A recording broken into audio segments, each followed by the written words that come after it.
আমলকি একাদশী ব্রত কবে পালন করবেন, 9 মার্চ নাকি 10 মার্চ? আমলকি একাদশী সম্পর্কে শাস্ত্রে বলা হয়েছে যে কেউ যদি এই আমলকি একাদশী ব্রত পালন করেন নিঃসন্দেহে তিনি বিষ্ণু লোক প্রাপ্ত হন। তাছাড়াও আমলকি একাদশী তিথিতে যদি কেউ শুধুমাত্র আমলকি বৃক্ষের কথা স্মরণ করেন, স্মরণ মাত্রই তিনি সহস্র গাভীদানের ফল, কেউ যদি আমলকি বৃক্ষ এই তিথিতে দর্শন করেন সহস্র গাভীদানের দ্বিগুণ ফল, আর কেউ যদি আমলকি একাদশীতে আমলকি ফল ভক্ষণ করেন তাহলে তিনি তার 3 গুণ ফল লাভ করেন। তাছাড়াও আমলকি বৃক্ষের দিন যদি কেউ রাত্রি জাগরণ করেন তাহলেও তিনি সহস্র গাভীদানের ফল লাভ করেন। হরে কৃষ্ণ। সুপ্রিয় ভক্তবৃন্দ, আপনারা আশা করি বুঝতে পেরেছেন যে আমলকি একাদশী ব্রতটি কতটা মহিমাপূর্ণ।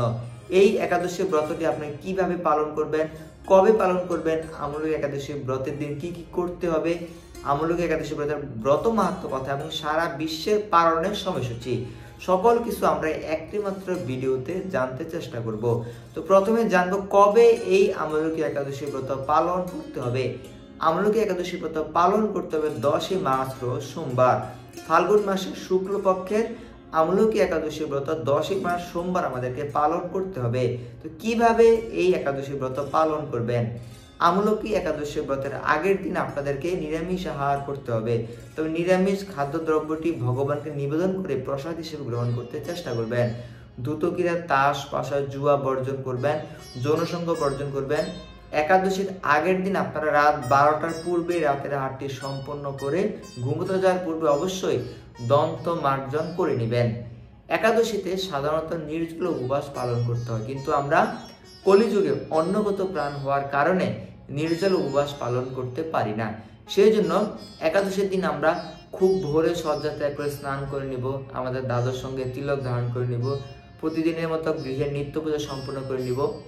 যেহেতু একাদশীতে আমরা নির্জল উপবাস পালন করতে যারা পারবো না তারা পঞ্চরবি শস্য যেমন চাল, ডাল, ভুট্টা, গম, সরিষা এই সকল পঞ্চরবি শস্য দ্বারা প্রস্তুতকৃত সকল রকমের খাদ্যদ্রব্য আমরা একাদশীতে গ্রহণ করা থেকে বিরত থাকব।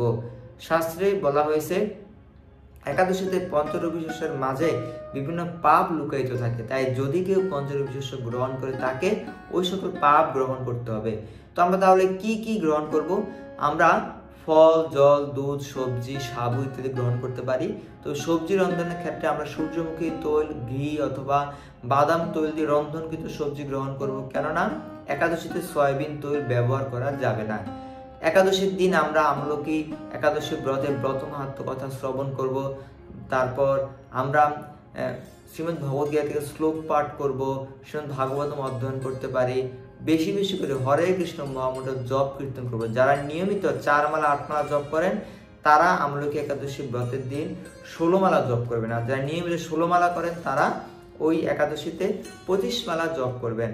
তো এইভাবে একাদশী তিথিটিকে অতিবাহিত করার পর আপনারা চাইলে ওই দিন রাত্রি জাগরণ করতে পারেন, কেননা আমরা ভিডিও প্রথমে বলেছি যে আমলকি একাদশী ব্রতের দিন রাত্রি জাগরণে আমলকি বৃক্ষের নিচে তাহলে আপনি খুব সহজেই সহস্র গাভীদানের ফল লাভ করতে পারবেন। তো এইভাবে একাদশী তিথিটি অতিবাহিত করার পর একাদশীর পরের দিন আপনি একাদশী তিথিতে যে পঞ্চরবি শস্যকে বর্জন করেছেন সেই পঞ্চরবি শস্য দ্বারা আপনি ভোগ প্রস্তুত করে দ্বাদশীর দিনে ভগবানকে নিবেদন করবেন এবং পারণের যে নির্দিষ্ট সময় রয়েছে সেই সময়ের মধ্যে সেই মহাপ্রসাদ গ্রহণ করে আপনি এই আমলকি একাদশী ব্রতটি সমাপ্ত করবেন। সুপ্রিয় ভক্তবৃন্দ, এতক্ষণ আলোচনা করলাম কিভাবে পালন করবেন। এখন আমরা আমলকি একাদশী ব্রতের ব্রত মাহাত্ম্য কথাটি পাঠ করব। এরপরে ভিডিও শেষে আমলকি একাদশী ব্রতের যে পালনের সময় রয়েছে সেটি জানিয়ে দেব। তো আপনি আপনার বসবাসের স্থানে পালনের সময়টি সংগ্রহ করে নিন। ভিডিওটি শেষ পর্যন্ত দেখতেই থাকুন। হরে কৃষ্ণ। আমলকি একাদশী ব্রত মাহাত্ম্য কথা অত্যন্ত মনোযোগ সহকারে এই মাহাত্ম্য পাঠ করুন। যুধিষ্ঠির বললেন, হে কৃষ্ণ, মহাফলদাতা বিজয়া একাদশীর কথা শুনলাম। এখন ফাল্গুন মাসের শুক্লপক্ষের একাদশী যে নামে বিখ্যাত তা বর্ণনা করুন। শ্রীকৃষ্ণ বললেন, হে মহাভাগ যুধিষ্ঠির, মানদাতা প্রশ্নের উত্তরে মহাত্মা বশিষ্ঠ এই একাদশীর মহিমা কীর্তন করেছিলেন। আপনার কাছে এখন আমি সেই কথা বলছি। এই একাদশীর নাম আমলকি। বিষ্ণু লোক প্রদানকারী রূপে এই একাদশী বিশেষভাবে মহিমান্বিত। একাদশীর দিন আমলকি বৃক্ষের তলে রাত্রি জাগরণ করলে সহস্র গাবিদানের ফল লাভ হয়।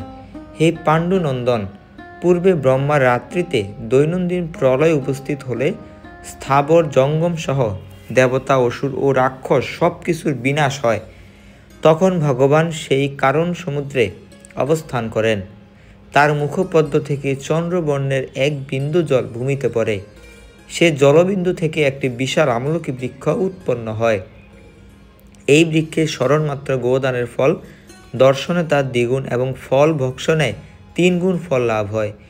এই বৃক্ষে ব্রহ্মা, বিষ্ণু ও মহেশ্বর সর্বদা অবস্থান করেন। এর প্রতিটি শাখা প্রশাখা ও পাতায় ঋষি, দেবতা ও প্রজাপতিগণ বাস করেন। এই বৃক্ষকে সমস্ত বৃক্ষের আদি বলা হয় এবং তা পরম বৈষ্ণব রূপে বিখ্যাত। অতএব এই শ্রেষ্ঠ ব্রত সকলেরই পালনীয়। এখন এই ব্রতের এক অদ্ভুত ইতিহাস আপনাকে বলছি। প্রাচীনকালে বৈদিশ নামে এক প্রসিদ্ধ নগর ছিল। এখানকার রাজা ছিলেন চৈত্ররথ। চন্দ্রবংশীয় পাশবিন্দুক রাজার পুত্ররূপে তিনি জন্মগ্রহণ করেছিলেন। তিনি খুব শক্তিমান ও রাজ ঐশ্বর্যশালী ছিলেন। শাস্ত্র জ্ঞানেও ছিলেন নিপুণ।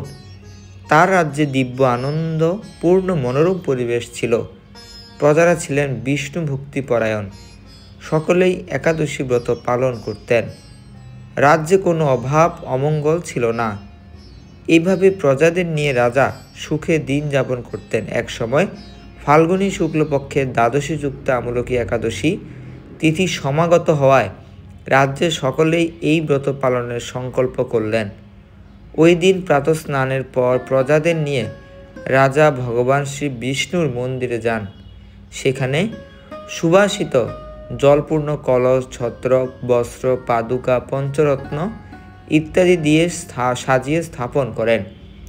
তারপর ধূপ দ্বীপ দিয়ে যত্ন সহকারে মুনি ঋষিদের দ্বারা শ্রী পরশুরাম মূর্তি সমন্বিত আমলকির পূজা করেন। হে পরশুরাম, হে রেণুকার সুখবর্ধক, হে ধাত্রী, হে পাপ বিনাশিনী আমলকি, তোমাকে প্রণাম।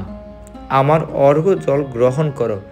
এইভাবে দিনে যথাবিধি পূজা, স্তব, স্তুতি, নৃত্য গীত করে রাজা ভক্তিভরে সেই বিষ্ণু মন্দিরে রাত্রি জাগরণ করতে লাগলেন। এমন সময় দৈবযোগে এক বেদ সেখানে উপস্থিত হয়। পূজার সামগ্রী সহ বহু ব্যক্তিকে একত্রে রাত্রি জাগরণ করতে দেখে সে কৌতূহলাক্রান্ত হল। সে ভাবল, এসব কি ব্যাপার।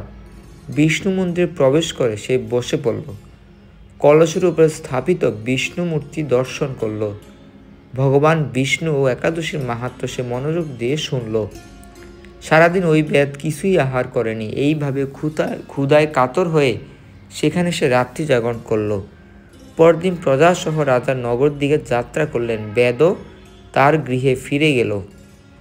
এরপর এক সময় তার মৃত্যু হলো। একাদশীতে রাত্রি জাগরণ ব্রত প্রভাবে সে পরবর্তী জন্মে এক রাজ্যের অধীশ্বর রূপে নিযুক্ত হলো। জয়ন্তী নামে এক নগরী ছিল। সেখানে বিদুরথ নামে এক রাজা বাস করতেন। ওই বেদ বিদুরথ রাজার মহাবলী পুত্ররূপে জন্মগ্রহণ করেন। তার নাম হয় বসুরথ। 1,00,000 গ্রামের আধিপত্য তিনি লাভ করলেন। তিনি ছিলেন সূর্যের মতো তেজস্বী, চন্দ্রের মতো কান্তিমান ও পৃথিবীর মতো ক্ষমাশীল। বিভিন্ন সদ্গুণে ভূষিত বসুরথ পরম বিষ্ণু ভক্তি পরায়ণ হন। এই মহাদাতা রাজা একবার শিকার করতে গিয়ে পথ ভুলে যান।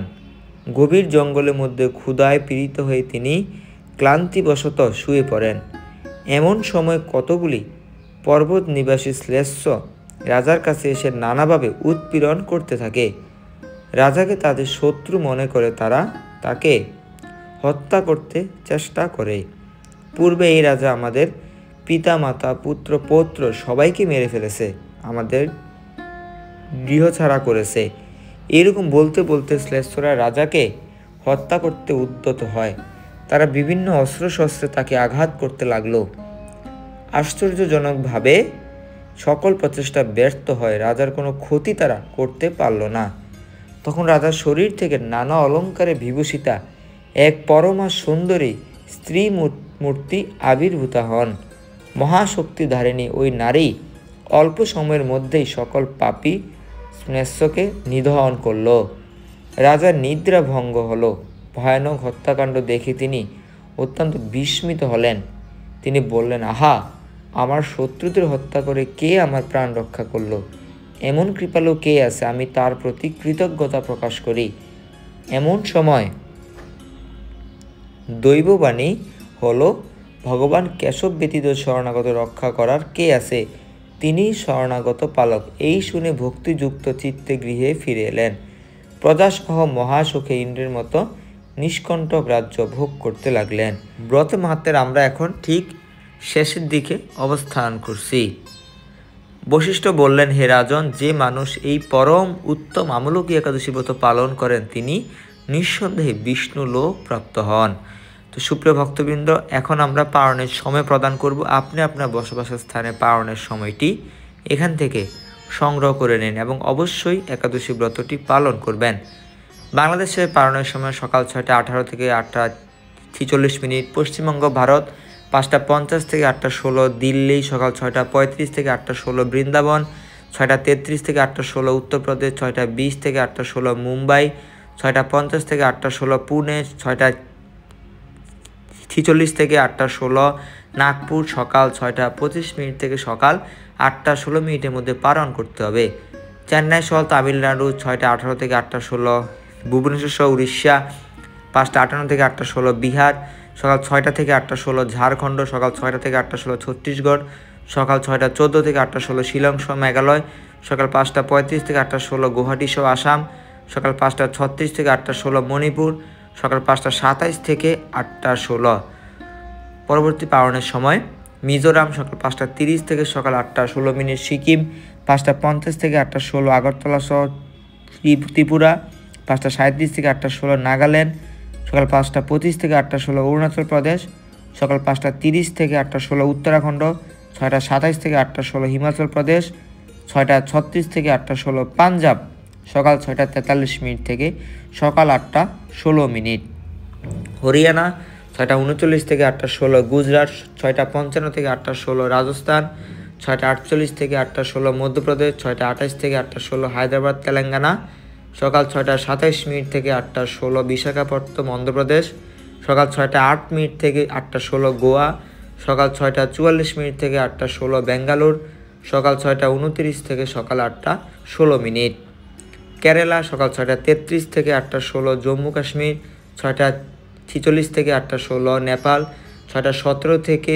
8টা 31, ভুটান 6টা 15 থেকে 8টা 46, শ্রীলঙ্কা 6টা 19 থেকে 8টা 16, মালদ্বীপ 6টা 13 থেকে 7টা 46, মায়ানমার 6টা 17 থেকে 9টা 16, মালয়েশিয়া সকাল 7টা 20 মিনিট থেকে সকাল 10টা 46 মিনিটের মধ্যে পালন করতে হবে, সিঙ্গাপুর সকাল 7টা 11 থেকে 10টা 46, ইন্দোনেশিয়া 5টা 57 থেকে 9টা 46, 6টা 28 থেকে থাইল্যান্ড 9টা 46, ভিয়েতনাম 6টা 8 থেকে 9টা 46, ফিলিপাইন সকাল 6টা 6 থেকে 10টা 6, জাপান সকাল 5টা 58 থেকে 9টা 53, দক্ষিণ কোরিয়া 6টা 49 থেকে 10টা 40 এবং বেজিং 6টা 32 থেকে 10টা 27, হংকং 6টা 35 থেকে 10টা 34, অস্ট্রেলিয়া সকাল 6টা 58 থেকে 11টা, নিউজিল্যান্ড সকাল 7টা 13 থেকে 11:24, দুবাই সহ আবুধাবি সকাল 6টা 35 থেকে 6টা 46, সৌদি আরব সকাল 6টা 6 থেকে 10টা 4, বাহরাইন সকাল 5টা 51 থেকে 9টা 48,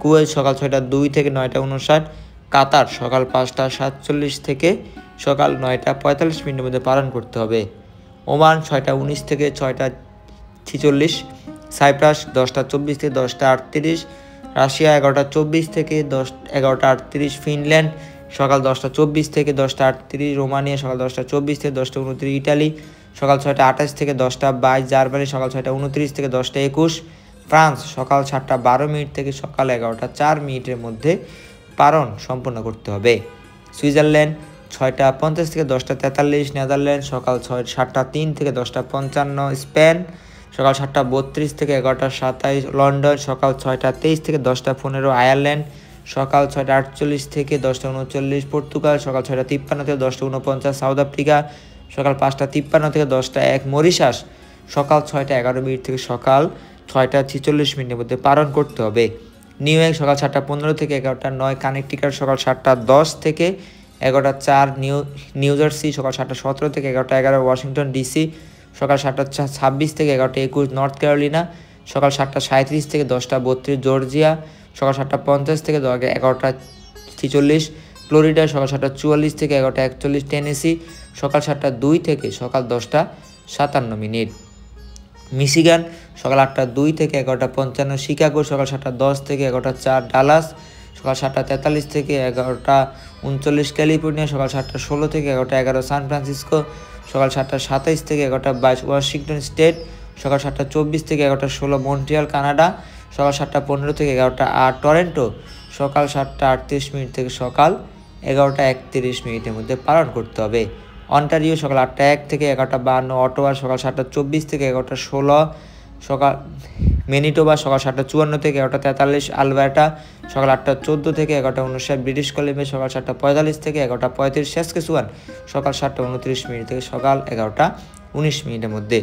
আপনার বসবাসের স্থানের পালনের সময় যদি এখানে না থাকে কমেন্ট করুন, আমরা আপনাদেরকে পালনের সময় জানিয়ে দেব।